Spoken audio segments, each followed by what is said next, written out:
The gender spending gap. What is the gender spending gap? You only hear society and women talk about the gender pay gap.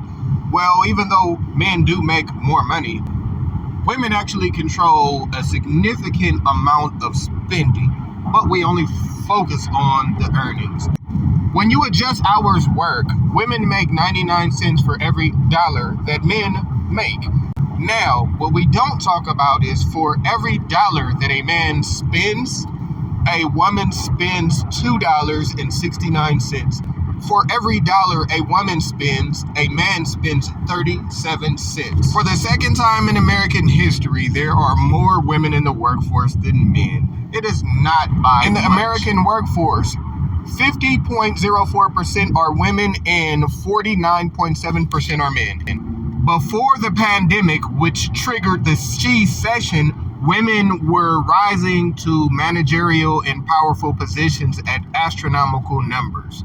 But the economy hit them the hardest. This is the privilege that matters. Criminal privilege.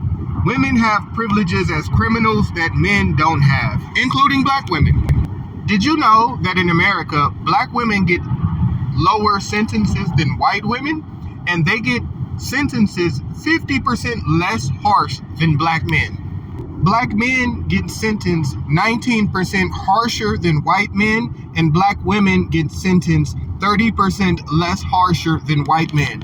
But black women are the face of oppression in the black community. How? Statistically, it doesn't make sense. Then, of course, we have the income to debt gender gap.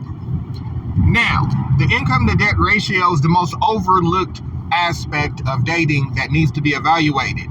Income to debt ratio means that your wealth is calculated by how much you earn annually, by how much total debt you have. So if you make $200,000, but you have $190,000 worth of debt, you actually only make $10,000 after your expenses.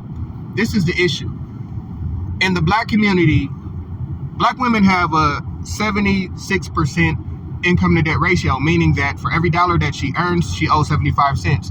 With the black man, for every dollar that he earns, he owes 50 cents, which means that a woman that makes $100,000 takes home exactly the same amount as a man that makes $60,000. Money isn't equal because we don't equally value money, but you can't tell this to our women.